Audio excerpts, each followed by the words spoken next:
तो पिला माने आज आम आलोचना करवा तुम +3 4th semester history honours core paper 11 जोटा कि रही हिस्ट्री ऑफ मॉडर्न यूरोप 1 यहाँ पिला माने तुम फ्रेंच रिवोल्यूशन रही।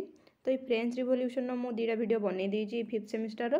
आज आम आलोचना करवा फरासी विप्लव समय फ्रांस सामाजिक श्रेणी मान मध्य रही वैषम्य संपर्क आलोचना कर माने यहाँ देखो पिला माने तुम रही फ्रांस जो तृतीय श्रेणी ये जो थर्ड ईस्ट टाकू माने वर्णना कर बोली। तो ये आम टोटाल आलोचना करवा जो धर्मजाजक किए थे, संभ्रांत गोष्ठी किए थे, आउ बजुआ गोष्ठी किए थे, यही तीन टाक आम आलोचना करवा। तुमर देजे थर्ड जो मान तृतीय स्तरटा ता विषय आलोचना करने कि आम आज टोटाल टाक आलोचना करवा। तो देख पिला माने इंट्रोडक्शन कौन रही। फ्रांस देशर सामाजिक व्यवस्था फरासी विप्लवर मुख्य कारण अटे। ये जो तुम विभिन्न श्रेणी विभाग होता फास्ट रोते किए ना तुम जो प्रीस्ट बा धर्मजाजक मैंने जे मैंने रहिले, सेकेंड रोते तुम जो तुम सामंत मैंने, एवं थर्ड रही तुम जो रही तुम बोर्जुआ गोष्ठी से मैंने थर्ड रही। तो यही भाव में जितेबाला एमाने शोषण करुले तुम ये पुरोहित माने संभ्रांत माने क्या ना ये बोर्जुआ गोष्ठी को, तो यू ही तुम फरासी विप्लव स्टार्ट होता। तो सेटा केमिति से माने लुटुले बा केमिति तांको हैरान करुले सेटा को आमे देखिबा। साधारणतः यही समाज को तीन भाग में विभक्त कराइला। मु कहली तुमको जे यही समाज को बा फ्रांस रो समाज को से समय तीन भाग में विभक्त करा जाइतिला। जेउ थिरे थिले धर्मजाजक माने जे माने कि प्रार्थना करुले, संभ्रांत माने युद्ध करुले एवं साधारण जनता कर प्रदान करुले। ये जो साधारण जनता पिला माने सेइथरो तुम बोर्जुआ गोष्ठी आसबे एवं कृषक माने मध्य सेइथरो आसीजिबे। तो ये तुम तीन भाग में पूरा क्लीयरली डिवाइड देखिलो जे थिले तुम फास्ट किए धर्मजाजक जो माने कि प्रेयर करुले प्रार्थना करुले, आउ संभ्रांत माने कौन करुले ना युद्ध करुले, एवं थर्ड जो श्रेणीटा रहिला से माने तुम कौन करुले ना कर प्रदान करुले। तापरे देखो कौन कहूची धर्मजाजक और संभ्रांत माने समाजर समस्त सुख सुविधा भोग करुले। माने सोसाइटीर जेते सारा माने सुख सुविधा यही तुम दीटा श्रेणी भोग करुले, संभ्रांत आउ धर्मजाजक माने, एवं साधारण जनता से वंचित होते। साधारण जनता केवल टिकस दौले एवं माने शासित होते। बुझी क्या द्वारा शासित होते ना तुम ये जो दुईटा श्रेणी रही धर्मजाजक आउ संभ्रांत मानकर शोषणर शिकार होते। तापरे देख कहूँ संभ्रांत और धर्मजाजक माने आभिजातीय श्रेणीर और साधारण प्रजा अणाभिजातीय श्रेणीर अंतर्भुक्त होते। माने सेमानकु आभिजातीय श्रेणी कहुला, एमानकु अणाभिजातीय श्रेणी बोली कहुला। सामाजिक असमानता क्षति माने तुम ऊपर फ्रांस सामाजिक प्रतिष्ठा होता। ये जो तुम सामाजिक असमानता देखा देइतिला एठू ही तुम कहबाकू गले जे तुम फरासी राष्ट्र विप्लव स्टार्ट होता। तापरे देखो कौन कहूँ धर्मजाजक मान श्रेणीटा को आम एवं आलोचना करवा जे धर्मजाजक मानकर फ्रांस सोसाइटीर कौन गुरुत्व थिला ता विषय आम आलोचना करवा। देख कौन कहूँ धर्मजाजक बा पुरोहित श्रेणी थे सम्राट को परे सबुठारु उपर स्तर रे माने फास्ट रहिले तुमर किंग, ए किंग को परे जी रहिले सी होउचंती किए ना तुमर ए प्रीस्ट बा धर्मजाजक माने रहिले। बुझी होची आगे होउचंती राजा, राजों पर जो सेकेंड स्तरटा रहिले सी होउचंती प्रीस्ट। राजा केवल शासन करुले माने से शासन माने कौनसी अस्तित्व नथिला से शासनर केवल नाम को मात्र सी राजा थिले। बेसिकाली कहबाकू गले धर्मजाजक बा पुरोहित माने ही सोसाइटीटा को बा समाजटा को सेतेबेले चलाउथिले। बुझी होची तापरे देखो कहूँ मध्ययुगरे से माने धर्म शिक्षा अनुष्ठान गुड़ी को चलाइबा सहित चिकित्सालय गुड़ी को प्रतिष्ठा करी जनहितकर कार्य करुले। जितेबाला तुम मिडिल एज चलीथिला सेही समय तुम पुरोहित माने कौन करुले ना विभिन्न प्रकार धर्म अनुष्ठान शिक्षा अनुष्ठान गुड़ी को खोलुले, चिकित्सालय खोलुले, करके जनहितकर कार्य करुले। प्रत्येक व्यक्तिर आयर 1.5 टीथ कर माध्यम ये करटा को मन रखिबो जे जो तुम साधारण लोक दौले से 1.5 करटा कौन कहुला ना टीथ कर कहुला।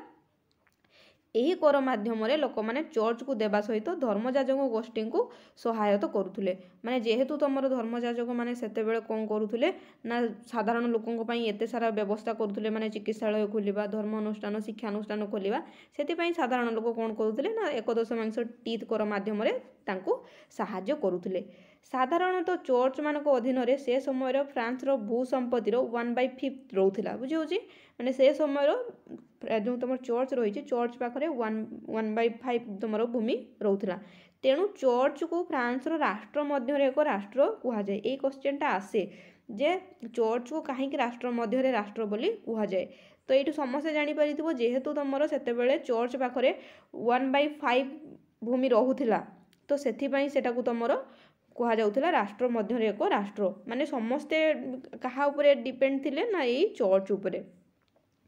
तापरे देखो कौन कहूँ एवं एठाकार धर्मयाजक गोष्ठी धीरे धीरे दुर्नीति परायण हो जनसाधारण हित परिवर्ते निजर विलास बेसन में अर्थ खर्च कले माने से जो मिडिल एज रु स्टार्ट होता यही सब सिलसिला आस्ते आस्ते यहाँ गोटे माने खराब आड़ को गला माने तुम ये जो पुरोहित माने आस्ते आस्ते लोक मानू शोषण करने आरंभ करदे लोक मानू शोषण कर लगिले धर्मयाजक माने यही चारित्रिक शोषण और नैतिक अधपतन साधारण जनता आखिरे तांकर सम्मान हराइला विशेषकर धर्मयाजक मानकर यही तुमर माने लोक मैंने यू ही घृणा करने आरंभ करदे कहीं जितेबाला तुम मिडिल एज्र से कौन करुले ना मिडिल एज्रे एम विभिन्न प्रकार हितकर काम करुले आस्ते आस्ते एम नैतिकता को चेंज कले और आस्ते आस्ते से साधारण लोक घृणा करने आरंभ कले विभिन्न प्रकार कर नहीं से शोषण करने लगिगले यू ही साधारण लोक मन में प्रति घृणा भाव स्टार्ट है। तापर देखा तुम संभ्रांत गोष्ठी कौन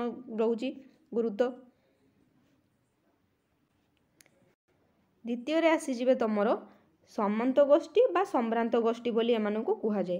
धर्मयाजक मानक परे समाजर द्वितीय स्तर में रही है तुमर संभ्रांत गोष्ठी मन रखियो पिला माने एटा बहुत गुरुत्वपूर्ण जिनस जी इजी मुझे नोट्स बनई से इजी नुहे तुम पढ़ी तुमको बहुत डिफिकल्ट लगी था जेहेतु मुझे गोटे सर्ट नोट बनई देती तो तुमको सब सुविधा आसीज। तो देखो ये कौन कहूँ ना तुमर कहा परे रहिले ना देख फास्ट कहते कौन ना राजा होउछंती जे कि शासन करुले तापर तुम रहिले किए ना तुम प्रीस्ट माने एवं सेकेंड रोचंती तुम यही सामंत बा तुम यही संभ्रांत गोष्ठी। देखो तापर कौन कहूँ संभ्रांत माने सुविधाभोगी गोष्ठी होइथिबा बेले बहु भू संपत्तिर अधिकारी थिले ये जो संभ्रांत मानक पाखरे बहुत सारा जमी रोहुथिला एवं से माने बहुत सारा माने विलास बेसन मध्य से माने करि पारुथिले कहा भलिया ना ये प्रीस्ट मानक भलिया। फ्रांस रो संपूर्ण भावे विलोप घटी नथिबारु अनेक अल्परे से माने साधारण लोक मानक ठारू सामंत कर आदाय करथिले ये जो सामंत करटा संपूर्ण भाव फ्रांस लोप पाई नथिला एई माने सेई कर को आदाय करुथिले। तापरे कोन कहूची देखो एवं एमानकर आउ कौन गुरुत्वपूर्ण काम थिला ना एमाने जो भूमि गुड़े को माड़ी बसथिले एई संभ्रांत माने से माने कौन करुथिले ना ये राजा मानू किछि सैन्य साहाय्य करुथिले जहा फल कि एमानकर राजांक सहित सुसंपर्क स्थापन होई रोहुथिला। तापरे देखो साधारणतः संभ्रांत श्रेणी को दुई भाग में विभक्त करा जायतिला गोटे होउचे तुमर उच्च संभ्रांत गोष्ठी आ गोटे हला तुमर निम्न संभ्रांत गोष्ठी। देखो उच्च संभ्रांत माने राजांक डाहाण हाथ सदृश थिले माने राजांकर सबु कथा माने सी बुझुथिले राजा सबुबले एमानकु किछि उपदेश नउथिले आंकठुरु एमाने मध्य राजांक सहित सदा सर्वदा रहुथिले किए ना उच्च संभ्रांत माने सैन्य विभाग एवं तमर गिर्जा गुडी करे उच्च पदवी मान सेमानकर एकचाटिया अधिकार थिला ए जो तमर रहिले तमर उच्च संभ्रांत माने सेमानकर एकचाटिया अधिकार रहुथिला गिर्जा गुडी करे आ सैन्य विभाग रे मध्य निरीह कृषक मानकर मकदमार विचार करी से माने अनेक समय मन इच्छा जरिमाना बसौथिले माने जदि गोटे साधारण लोकर कौन गोटे मकदमा चली तुच्छाटारे खाली पैसा लुटुथिले किए ना यही संभ्रांत माने से माने अत्यंत गर्वी थिबारु दार्शनिक मॉन्टेस्क्यू सेमानक उपरे मत देई कहिथिले जड़े श्रेष्ठ संभ्रांत हेउची जड़े व्यक्ति जी राजा को दर्शन करती तांकर मंत्री मानक सहित कथोपकथन करती बुझे। तो ये धर्मयाजक मॉन्टेस्क्यू कौन कहले जे ये होउचंती ये जो उच्च धर्मयाजक माने किए ना ए माने राजा सहित सदा सर्वदा माने कथोपकथन करती एवं मंत्री मानक सह मध्य मानकर भल संपर्क थाए एवं जीए धरी रखि थांती निजर पूर्व गुरुत्व रण एवं अवसर वृत्ति एवं एमाने रखि थांती एकचाटिया अधिकार जेटाको सीटाको मध्य सीए कहउचंती। अपर पक्षरे निम्न संभ्रांत माने निम्न धर्मजाजक मानक परी कौनसी सुविधा सुजोग उपभोग करने को पाउनथिले। जेमितिक तुम ये देख लो तुम दीटा गोष्ठी उच्च धर्म माने उच्च हूँ तुम संभ्रांत गोष्ठी निम्न धर्म माने तुम संभ्रांत गोष्ठी से भाया तुम जो तुम प्रीस्ट थे से भी एमती उच्च नीच भाव में डिवाइड कर दी जाती। उच्च श्रेणी लोक मैंने बहुत सारा माने लाभ उपभोग करती और निम्न श्रेणी लोक मानक सेटा तुम लाभ मिले ना। बुझी होची जदि केबे भी क्वेश्चन आसे जे ए डिवाइड केमिति हेइथिला तो एटा को तुम पिला माने समस्ते लिखिबो। तापर देखो सेमानक आय सीमित थिला बेले सेमानकर पुत्र सैन्य विभाग रे कार्य करुथिले सेमाने राजा को चिन्हि नथिले। ए जो तुमरो निम्न सम्भ्रांत माने थिले तांको पिला माने कोन करुथिले ना सैन्य विभाग रे कार्य करुथिले। कोनोसी माने सैन्य सामंत सेमानकु रखु नथुले सेमाने केवल माने साधारण जमीती प्रजा माने जाइकी पार्टिसिपेट करती तुम सैन्य बाहिनी आंको पिला माने मध्य जाइकी साधारण भाव में सैन्य विभाग में काम करती। सेमाने राजा को चिन्हि नथिले माने आंकर राजा संगे कौनसी संपर्क नथिला। राजा दरबार स्थान पाइबा सुजोग मध्य सेमाने पाई पारु नथिले। बुझाउछि तो एमिति थिला तुमर सम्भ्रांत मानक व्यवस्था। तापर एबे देखिबा आमे तुमर जो थर्ड स्टेटटा रहिछि सेमानक विषय टिके आमे आलोचना करिबा। तृतीय स्तर में देख रही तुम बर्जुआ गोष्ठी बा साधारण गोष्ठी यहीटा को तुम क्वेश्चन आसे जे बर्जुआ गोष्ठी क्या कहुए तो यहाँ को ध्यान देकी शुण। फरासी समाज रे तृतीय स्तर में मध्यवित्त साधारण जनता यही मध्यवित्त गोष्ठी थिले। बुझाऊँगी तो ये तृतीय स्तर क्या कहुला ना जे माने साधारण जनता थिले यही मध्यवित्त गोष्ठी से गणा जाउतला। किए किए चिकित्सक शिक्षक व्यवसायी बणिया शिल्पी व बुद्धिजीवी माने यही मध्यवित्त श्रेणी रे बा मध्यवित्त गोष्ठी रे थिले। अन्यान्य साधारण गरीब लोक मानक तुलन में आर्थिक भाव में किछि मात्रार स्वच्छल थिले। माने जेमिति तुमर कृषक मानकर अवस्था बहुत दयनीय थिला तांको ठारू एमानकर स्थिति स्वच्छल थिला। मन रखिबो तो ये तृतीय श्रेणी रे किए किए आसुथिले ना चिकित्सक शिक्षक व्यवसायी शिल्पी बुद्धिजीवी एई माने सब तृतीय श्रेणी रे आसुथिले। एमानकर आर्थिक स्वच्छल टिके थिला साधारण जनता ठारू उच्चरे।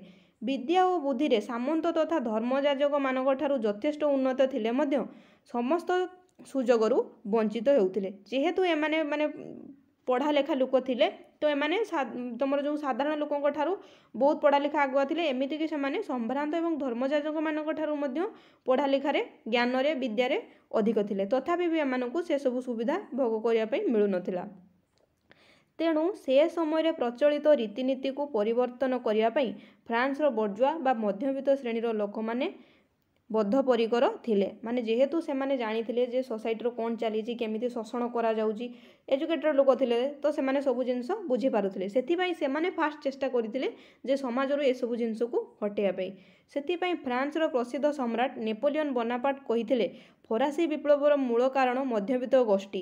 ये जो मध्यवित्त गोष्ठी जितेबाला माने पढ़ा लिखा जानीगले सेतेबेले से माने चिंता करिया भी मध्य आरंभ करदेले जे तांको सहित कौन घटुची आउ सेमानकु केमिति शोषण करा जाउची सेमाने जानी पारले एवं सेई माने ही फास्ट स्वर उत्तोलन करबा आरंभ कर देथिले। तापरे देखो आत्मस्वाभिमान रु ही सृष्टि हेइतला तमरो एई फरासी राष्ट्र विप्लव। जेहेतु से माने शिक्षागत योग्यता अधिक थिला विद्या बुद्धि रे से आगुआ थिले तथापि भी तांको कोनोसी माने मिलु नथिला सुविधा सुजोग तेणु करी तांको आत्मस्वाभिमान रे मध्य आँच आसुथिला।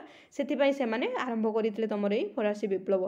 केते मसियार फरासी विप्लव होइतला मु तो एटा कहि साची तथापि लिखि देइछि देखो। तेणु तुम 1789 रे तुम फरासी विप्लव बर्जुआ विप्लव मध्य कहा जाए। जेहेतु ये बर्जुआ माने स्टार्ट करथिले सेथिपई एटा को तुमर बर्जुआ विप्लव मध्य कहा जाए। तापरे देखो कहूची शोषित एवं कृषक संप्रदाय माने एमान को शोषण करा जाउथला। देखिबा एमानकर स्थिति कौन थिला। फ्रांस रो शासन रो तृतीय स्तर रे रहिथेबा आर्थिक स्वच्छलन साधारण गोष्ठी मध्यवित्त बा बर्जुआ थिबा बेले निम्न स्तर रे साधारण कृषक श्रमिक माने थिले। फास्ट आमे कौन देखिले ना फास्ट देखिले आमे जे तुमर स्वच्छल थिले जे माने कि डाक्तर थिले जो माने के थिले तुमर शिक्षक जो माने के थिले तुमर व्यवसायी एमाने तृतीय स्तर रो माने आर्थिक स्वच्छल स्तर रे आस्थिले। किंतु एठी जे माने थिले तुमर निम्न स्तर रो से माने हेले साधारण कृषक श्रमिक माने एई माने तुमर लास्ट माने तळ स्तर रे थिले।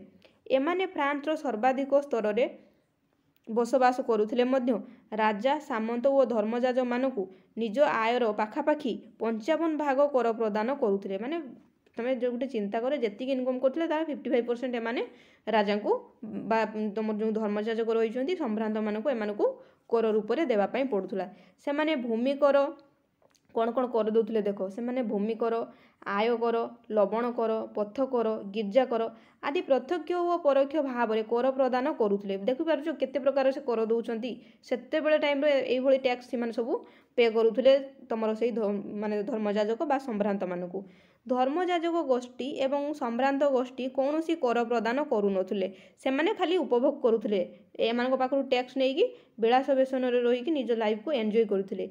यही कृषक और श्रमिक माने बहुल परिमाण में कर प्रदान करुले। बुझी तापर देख कौन कहूँ, बोझ उपरे नलिता बिड़ा परी कृषक माने सप्ताह 3 दिन समस्त पाखरे बिना परिश्रम कार्य करुले। माने सी जी इनकम करेंगे तार 55% से माने टैक्स दौले, पुणी सप्ताह 3 दिन माने बिना मजूरी रे से काम करने पड़ूला। क्या पाखरे ना तुम ये जो रही प्रीस्ट मान अधीन बा तुम सम्भ्रांत मान अधीन केमी शोषण से समय कराला तुम गोटे चिंता कर। तेणु समाज में यही तृतीय श्रेणी समस्त सुविधा सुजोग वंचित हो फरासी विप्लवर सूत्रपात होता बोली जना जाए। देखिपार केमी एम शोषण किभली भाव में एम पाखु कर सब नि माने साधारण जिनसर भी से टैक्स देवाई पड़ूला। एमतीक इनकम 55% से टैक्स देवाई पड़ूला। किसी सुविधा सुजोग नाला, एमतीक सप्ताह 3 दिन माने बिना मजूरी रे काम करने बाध्य करा जाउथला। एही भली भाव में जेतेबेले अत्याचार हैला से माने बाध्य होई कौन कले ना बाध्य होई स्वर उत्तोलन करबा आरंभ कले। एवं एही स्वर उत्तोलन आरंभ करिया तुमर को माने स्टार्ट करथिले ना तुमर जो बजुआ श्रेणी रो ऊपर स्तर रे थिले, जो माने डाक्टर थिले, जो माने थिले तुमर शिक्षक थिले, जो माने तुमर थिले होचु व्यापार वाणिज्य करुले, से ही माने ही स्वर उत्तोलन आरंभ करी माने स्वर उत्तोलन करबा आरंभ करि देथिले। एवं ता सहित किए तुमर साथ देथिले ना ता सहित एही तुमर निम्न स्तर लोक माने मध्य साथ देथिले तुमर सेही फरासी विप्लवर योद्धा मानू। यही भाव में तुम आरंभ होता फरासी विप्लव। तो पिला माने वीडियोटा को फुल देखिबो। आपर आमर नेपोलियन बोनापार्ट को ऊपर वीडियो आसीबो, जेहेतु तुम सेटा सेकेंड यूनिट रो अछि, सेटा नेक्स्ट 2-3 दिन भीतर से वीडियोटा आसीबो। तो ये वीडियोटा को फुल देखिबो। जदि किसी डाउट हुए मते कमेंट रे पचारिबो। आ वीडियो जदि गोटे भल लगे गोटे लाइक करिवो, शेयर करिवो, सब्सक्राइब करबा पई जमा भी भूलिबोनी। Thanks for watching.